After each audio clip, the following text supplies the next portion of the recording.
DeAndre Swift's going to be out at least 2 weeks. So he's just never available. He's always nicked up with something. He's not injury prone. He just gets hurt a lot. It's not if, it's when you're going to get hurt. Absolutely. It doesn't matter who's back there. They're going to get 100 yards rushing next week. But with Amon-Ra St. Brown, his dad was clowning KD. You know, it's one of those things, like, in the moment it was hilarious. They clowned KD. But now that Amon-Ra's not playing, it's like, damn it, I wish he wouldn't have said anything.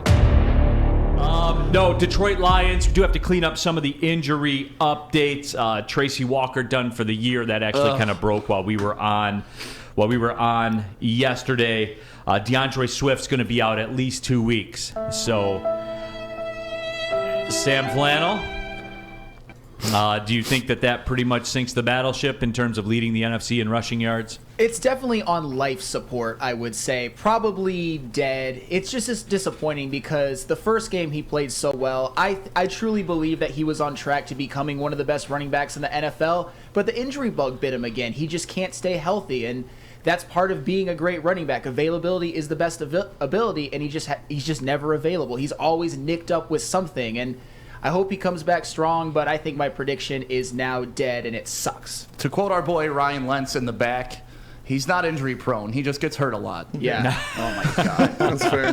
That is a true Ryan Lentz quote. That was an exact quote when we were talking about Christian McCaffrey. But, yeah, DeAndre Swift going down.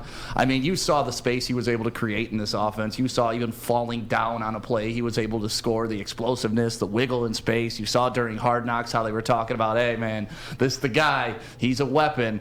It's a major, major, major hurt to this team, but so is Tracy Walker. So is Amon-Ra St. Brown, where we have an undisclosed timetable for when he's going to come back. I mean, but this is the NFL. When Joik used to sit up here in these seats, what did he say? It's not if, it's when you're going to get hurt. Absolutely. And it's 100%. Look, that's why I always talk about that when we talk about season prognostications. And you had Sam Flannel when he talked about the DeAndre Swift thing.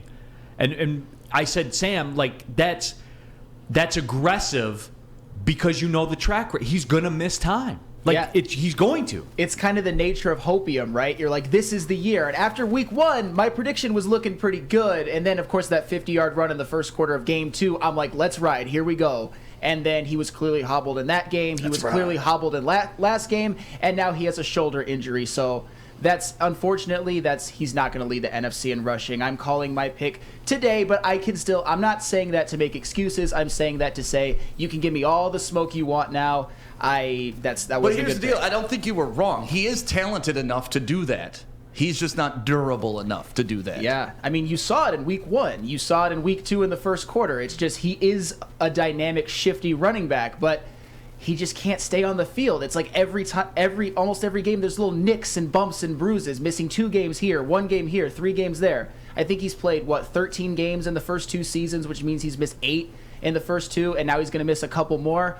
He's just not durable. His availability has not been good, and that's part of the game. And I don't know. I'm very disappointed, but let's just hope he comes back healthy so he can be there for maybe a stretch run at this point. That's the best you can hope for. Yeah, but here's where it is with me is Penei Sewell's fine. I legit don't care who you throw back there. They're going to get 100 yards rushing because that's what they do. That's where they live. I mean, Jamal Williams had 20 for 87 and 2 touchdowns. He looked pretty damn good last week, and he's just kind of a between-the-tackles, straightforward runner. And Penei Sewell can obviously, blow his defender off the ball. Taylor Decker, Frank Ragnow. So their running game is going to be fine. It's just DeAndre Swift adds a different element, and selfishly, I just really wanted him to lead the NFC in rushing so bad because I went out on such a limb, and it's not going to pay off, unfortunately. Well, it's interesting because you can just throw that on the heap with your Nebraska's back, your J.J. McCarthy's going to win the Heisman, all of those. Just throw them on the heap with the other ones. Aiden Hutchinson, 3 sacks in 3 games, on pace for 17. That 12 sacks in Defensive Rookie of the Year is alive and well. Oh, man, thank God for that 3-sack half because he didn't even have a tackle. First game, half a tackle. Last game, no tackles. I love Aiden Hutchinson. I want to see him succeed, but, he is on pace. The numbers are the numbers. That is the law of averages. No question. But, no, to your point about Jamal Williams and to your point about who's running behind this line, yeah, Jamal Williams had 2 touchdowns in Minnesota. First running back to do that for the Lions since Barry Sanders. Right. That's how long it's been since we've been able to just dominate that side of the ball. And you saw it last year when Swift went down. Offense still ran the ball. Craig Reynolds going to get his shine. Because the components of the run game, i.e., maybe one of the most dominant tackles in the National Football League in Penei Sewell is there. And did you see Rashawn Slater went down? That was kind of the guy that me and Adam were going back for if we were going to take a lineman in that draft. He wanted Rashawn Slater, who we thought was more NFL ready in the immediate. Penei Sewell was going to grow into the greater player, and now Slater's out, and Penei Sewell is a dog. Yeah, absolutely. So, again, to me, if you were going to have an injury, and again, we know injuries are going to happen. That's the nature of the beast in the National Football League.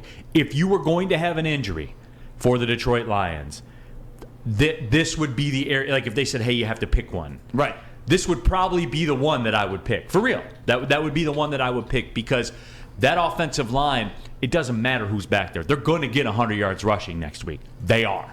Yeah, I'm with you. Go back through the box scores. That's been our strength. Showed up. That's been our strength, and you know what? Hopefully, even with Amon-Ra St. Brown and now Swift being out, hopefully they're kind of going to expedite Jameson Williams to come back. Maybe not to go against like his health and force him to come back early and subject him to getting injured, but really it may. All right, we plan on bringing him back week 7. Now we may bring him back like the game before the bye week, and then give him 2 weeks to rest before the next game or something like that. So it could force Jameson Williams to get back on the field faster. But with Amon-Ra St. Brown, I don't want to say this, but his dad was clowning KD during the Hard Knocks about not being able to stay on the court, about getting injured, not training right, and now Amon-Ra's out. I hate that I even had to connect those two dots. You know, it's one of those things like in the moment it was hilarious. They clowned KD. But now that Amon-Ra's not playing, it's like, damn it, I wish you wouldn't have said anything. And speaking of Amon-Ra St. Brown, the initial reports are positive in that there's no big-time damage in his ankle or anything like that. Still haven't heard like a timetable for what they expect. But the first signs are encouraging, I guess you could say. So that certainly is good news. Now, that is a guy you cannot lose. No, you can't. I mean, he is our offense. He is the safety valve. He is what other teams scheme against. And if we lose that, it's going to be a lot harder in that passing game. We're going to have to rely a lot more on Jamal Williams, a lot more on the play-action pass, because we won't have the guy that's constantly open. Joey, 2 times on our WoodwardSports.com chat thread says Justin Jackson can do a lot of what Swift can do. I think they'll lean more heavily on Craig Reynolds anyway, though. And don't sleep on Justin Jackson. Don't sleep on him, man. Yeah, he's good. Yeah, I mean, he's a pro. He's not Swift, though. No, he's not, but he is a pro, and he is a guy that has had some success in the NFL. That drives into my point, though. Like, people, I even didn't think about it initially this morning when I heard the news about Swift officially being out for a couple weeks. I even forgot that they still had Justin Jackson, too. You know, we have a little bit of a known in Craig Reynolds. Craig, can I borrow your VCR? I need to dub a tape. Stealing boxes.